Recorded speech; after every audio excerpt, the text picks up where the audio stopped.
ஒரு சில கவிதைகள் நமக்கு காதலை அள்ளி அள்ளி தரும். இன்னும் ஒரு சில கவிதைகள் நட்பின் புனிதத்தை உணர வைக்கும். இன்னும் சில கவிதைகள் வாழ்க்கையே இதுதான் அப்படின்னு நமக்கு உணர்த்தும்.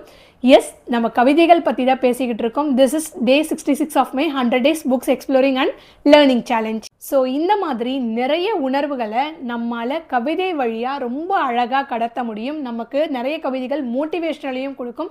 ஸோ இந்த ஒரு புத்தகம் சிவா கார்த்திகேயன் அவர்களால் எழுதப்பட்ட மூடு பணியில் ஒரு வெற்றி பயணம். இந்த ஒரு புத்தகம் எனக்கு நிறைய டாபிக்ஸை வந்து கவர் பண்ணியிருந்தது. ஆணவம் அல்ல, கேட்கப்படாத கேள்விகள், பூமி வந்த கடவுள், இந்த மாதிரி இன்னும் நிறைய டாபிக் இருந்தது. ஸோ எனக்கு இது படிக்கும் பொழுது முயற்சியின் விளிம்பில் இதெல்லாம் படிக்கும் பொழுது எனக்கு ரொம்ப இன்ட்ரெஸ்டிங்காக இருந்தது. முக்கியமான ஒரு விஷயம், இந்த ஒரு புத்தகம் வந்து எனக்கு ஆன்லைனில் இருக்கா அப்படின்னு தெரியல. ஆன்லைனில் சர்ச் பண்ண உங்களுக்கு ரெஃபர் பண்ணணும் அப்படின்றதுனால என்னால் ஃபைண்ட் அவுட் பண்ண முடியல. ஒருவேளை நீங்கள் இந்த புத்தகத்தை வேறு ஏதாவது ஒரு கடையில் பார்த்தா கூட கண்டிப்பாக வாங்கி படிங்க. ஏன் அப்படின்னா ரொம்ப அழகான இயல்பான தமிழில் வந்து இந்த கவிதைகளை வந்து எழுதியிருந்தது. ஈஸியாக அண்டர்ஸ்டாண்ட் பண்ணுறத மாதிரி இருந்தது. ஈஸியாக கனெக்ட் ஆகவும் முடிஞ்சுது.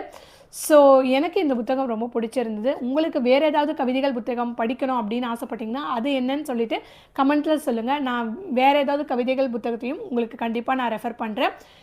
நான் இன்னொன்று இந்த வீடியோ மூலமாக உங்களுக்கு சொல்லணும் அப்படின்னு நினைக்கிறேன். ஸோ இன்றைக்கி நம்ம ஆல்மோஸ்ட் ஒரு டே 66 இருக்கோம். 100 days books exploring and learning challenge. So கண்டிப்பாக கீப் சப்போர்ட்டிங் மீ. நிறைய விஷயங்கள் இந்த மாதிரியெல்லாம் வந்து நிறைய நல்ல விஷயங்களை உங்களுக்கு கொண்டு வந்து சேர்க்கணும் அப்படின்னு நான் ட்ரை பண்ணிகிட்ருக்கேன். கண்டிப்பாக அந்த ஒரு முயற்சியில் உங்களுடைய சப்போர்ட்டும் எனக்கு கண்டிப்பாக தேவை. So keep supporting me.